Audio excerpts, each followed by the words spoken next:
좋은 화요일 아침입니다. 찬송가 325장 함께 찬양하시겠습니다. 찬송가 325장입니다.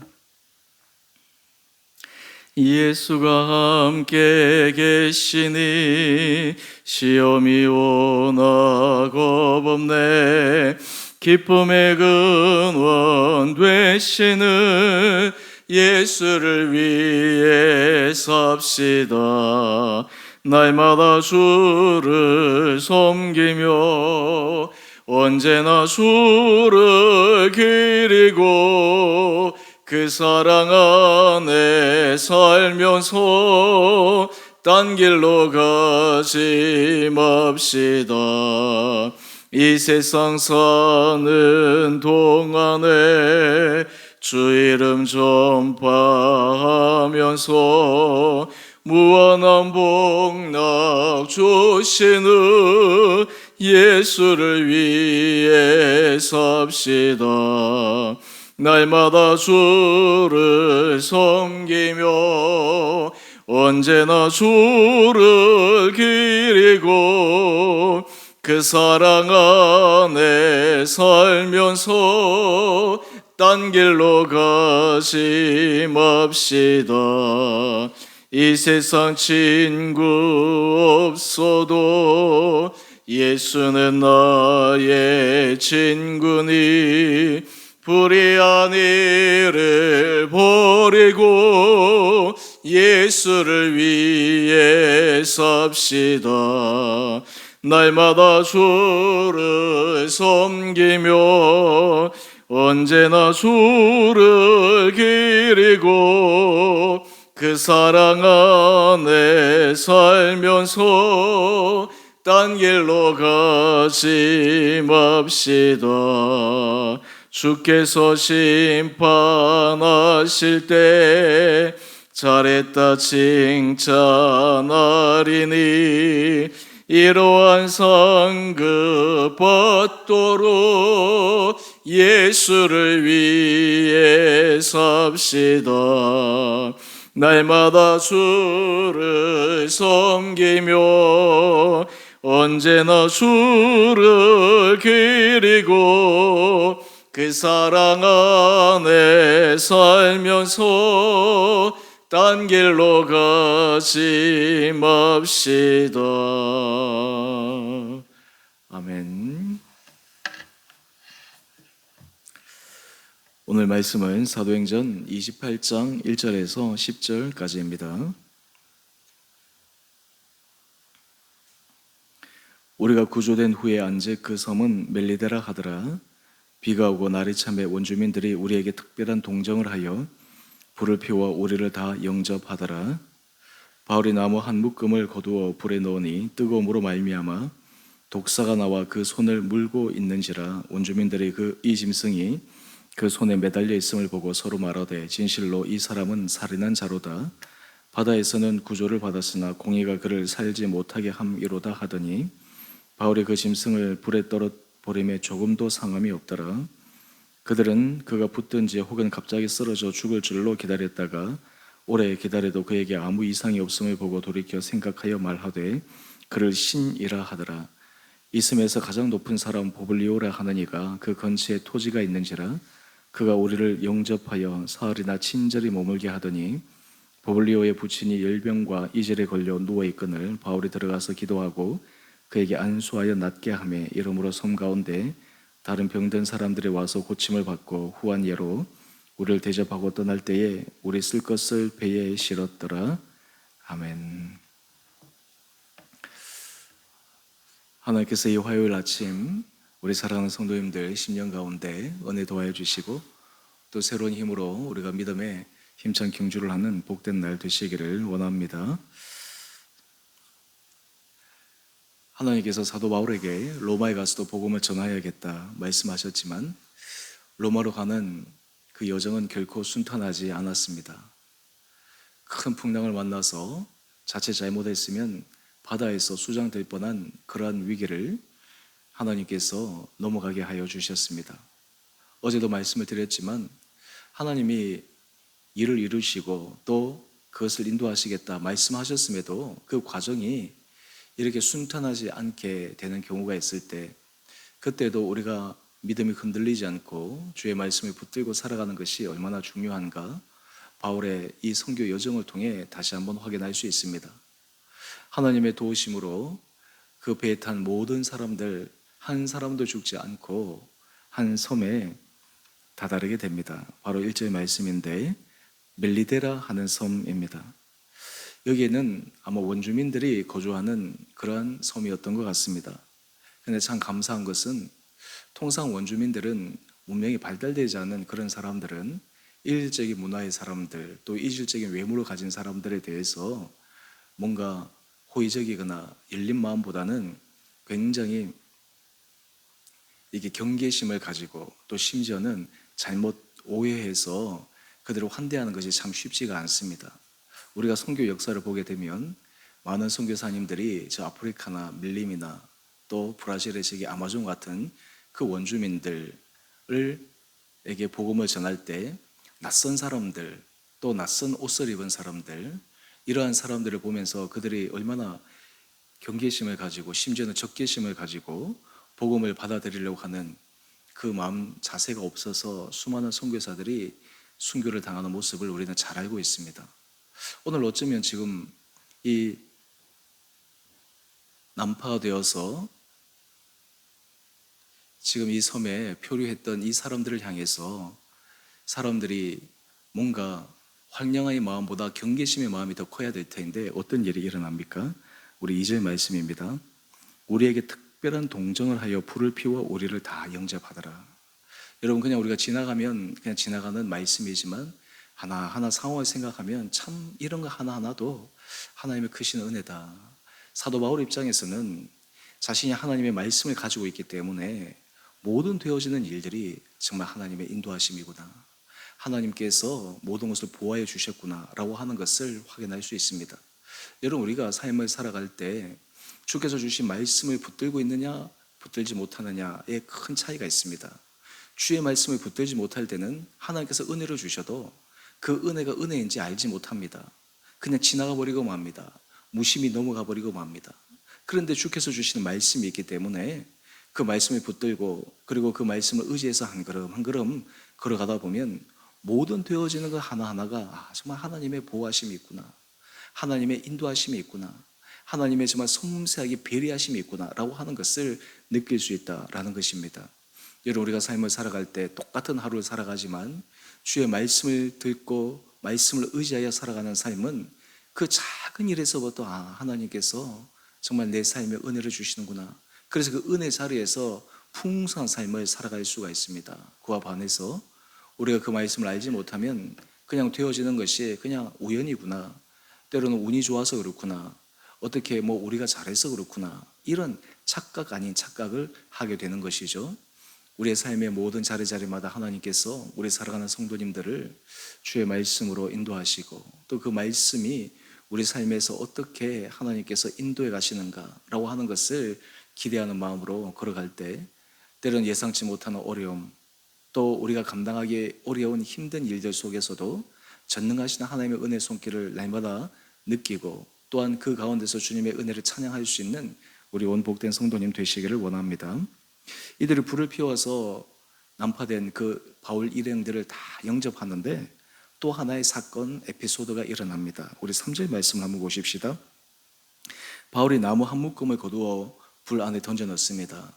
아마 이제 땔감으로 쓰기 위해서 넣은 것이죠. 그런데 이 나무 속에 숨어있던 뱀, 독사를 미처 발견하지 못하고 나무를 통째로 불에 넣은 것입니다.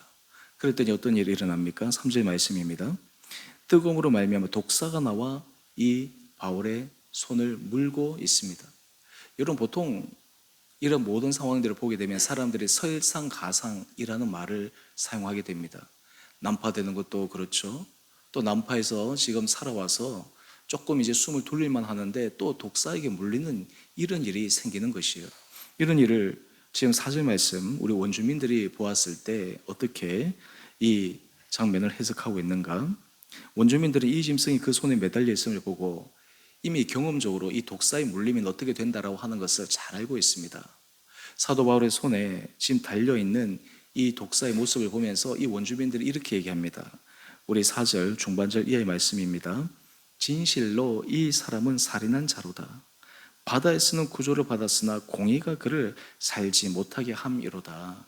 아마 원주민들의 생각, 아직 우리가 생각하기에 문화적으로나 이렇게 훈련되지 않았기 때문에 이 독사의 이런 것들을 통해서도 공의에 심판한다, 이렇게 과대 해석하는 부분을 우리는 볼 수가 있습니다. 원주민들이 보기에는 독사에 물린 것은 우연히 사고가 아니라 이 사람은 살인자요, 잘못한 사람이요, 또 뭔가 심각한 범죄를 저지른 사람이기 때문에 이런 일이 벌어졌다라고 얘기하는 것이죠. 그런데 지금 이러한 일들이 그들 문화 속에서는 어떻게 되겠습니까? 보통 사람들이 우연히 사건, 사고가 일어날 수 있지 않습니까?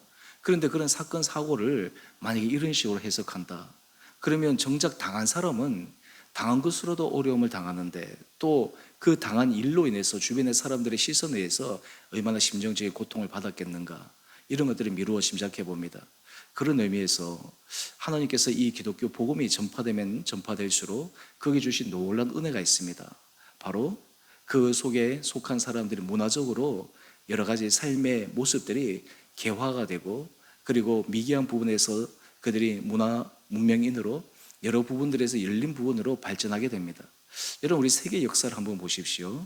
이 세계 역사의 흐름을 보게 되면 이 기독교 역사는 여러 가지 삶을 살아가는 모든 부분을 발전시켰습니다. 정치, 경제, 문화, 예술, 물론 우리 중세시대에 암흑기라고 해서 그 잘못된 그리고 편협된 그 사고방식으로 말미암아 하나님 주시는 그 무한한 창의성과 자유성을 억압시킨 그러한 암흑 시기도 있었지만, 이 복음이 전파되는 곳에는 삶의 질 자체가 하나님께서 향상시키는 그런 놀라운 은혜가 있게 됩니다. 그런데 이 원주민들은 그러면서 조금 시간을 기다려 봅니다. 바울이 곧 죽을 거니까. 그런데 어떤 일이 일어납니까? 5절 말씀입니다. 바울이 그 짐승을 불에 떨어버림에 조금도 상함이 없더라. 아무런 일도 일어나지 않는 거예요. 근데 여러분, 여기서 우리가 이런 모든 사건들을 어떻게 해서 일어나게 하고 또 이 일 가운데 바울이 기적적으로 살아났을까? 그 이유가 무엇일까? 우리 큐티의 제목을 한번 보십시다. 오늘 큐티의 제목을 보면 멜리데셈에 전파되는 하나님 사랑과 능력. 여러분, 사도 바울은 자신이 사람들에게 능력이 있다라고 하는 것을 인정받고 또한 그것으로 사람들의 영향력을 행사하기 위해서 그것을 사모하는 사람이 아니었습니다. 사도 바울은 하나님께서 그에게 베푸신 은혜의 기적, 이런 모든 것은 주의 복음을 전하기 위한 하나의 매개 수단이 되기를 그는 바랬습니다. 사도 바울에게 있어서 이 독사에 물린 이 장면은 그 원주민들이 이 사도 바울의 모습을 보고 마음을 열게 하는 결정적인 계기가 되었습니다.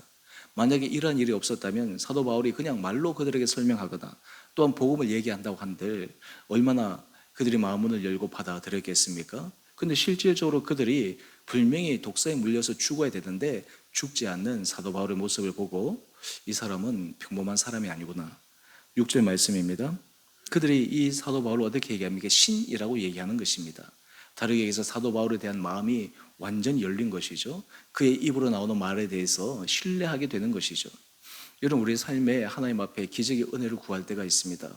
그런데 최고의 기적의 은혜를 구할 때 우리가 하나님 앞에 우리의 이기심을 뛰어넘어 하나님 앞에 간절히 구할 수 있는 그런 제목의 방법이 있습니다. 그것은 주님, 이 문제를 내가 해결하여 주시고 이 문제를 정말 하나님 넘어가게 해 주시고, 그런데 그것이 내 잘 살기 위해서 단지 내 삶의 안위를 위해서 그 문제를 해결하기 위해서 하나님 앞에 구하기보다 주님, 정말 내가 진심으로 이 일을 통해 주님의 주님 되심이 드러나기를 원합니다.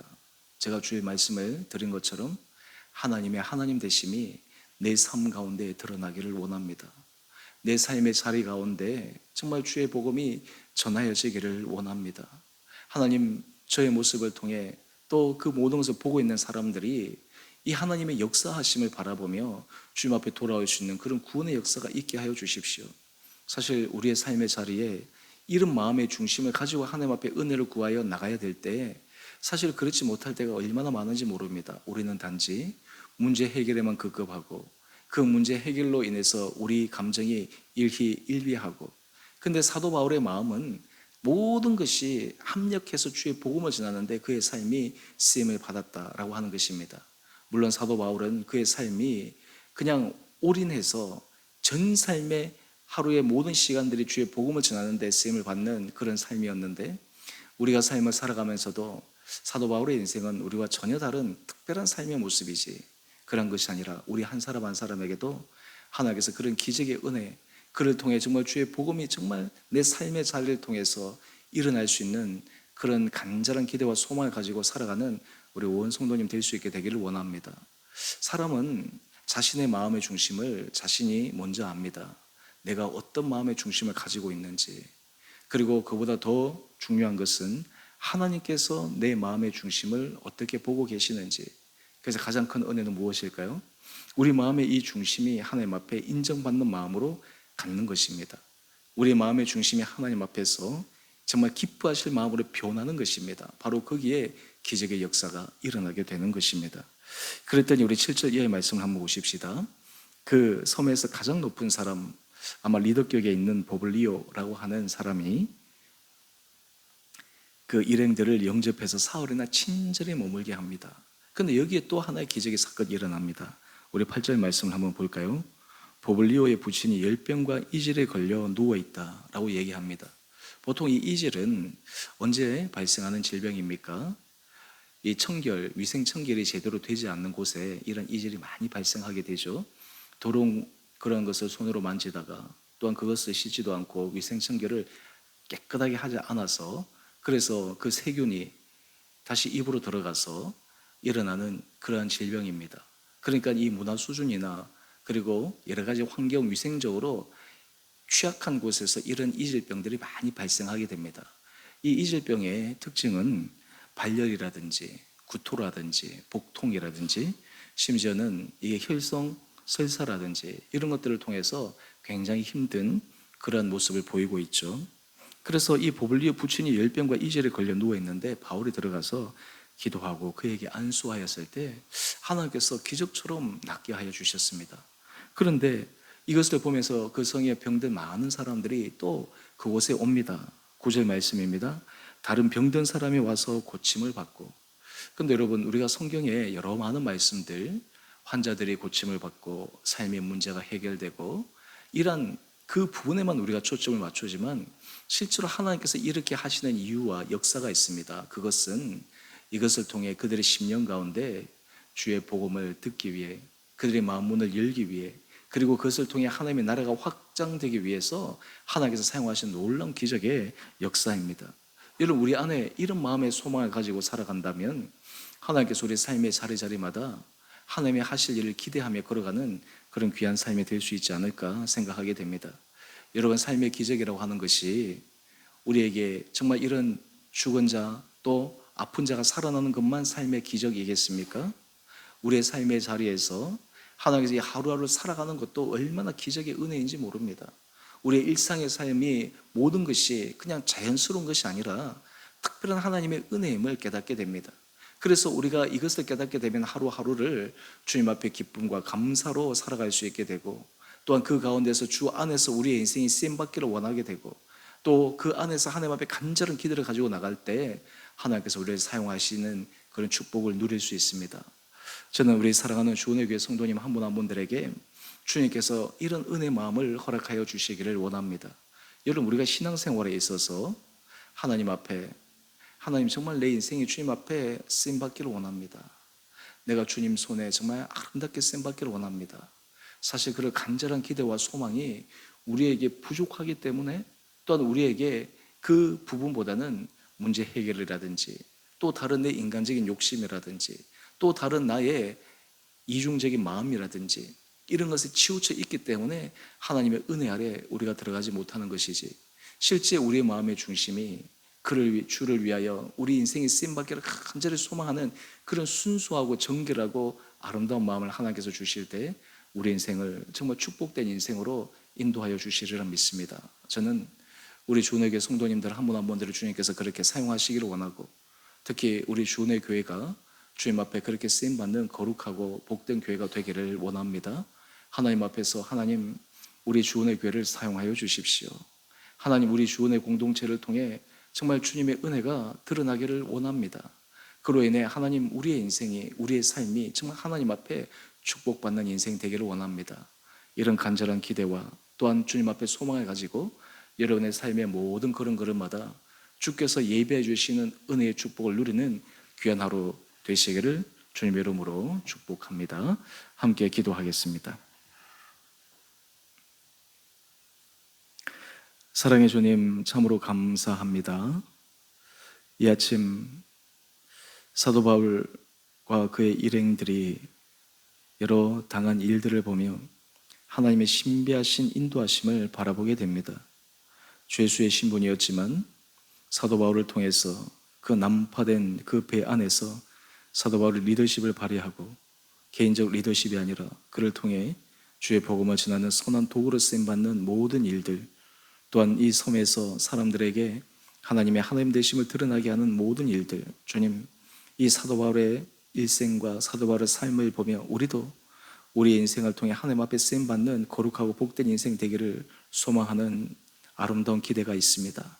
우리 사랑하는 성도들 한 분 한 분들에게 이런 은혜의 마음을 허락하여 주셔서 아버지, 우리의 주님 앞에 진실하고 정직한 마음으로 하나님 앞에 쓰임받고 사용받는 거룩한 인생 되게 하여 주시옵소서.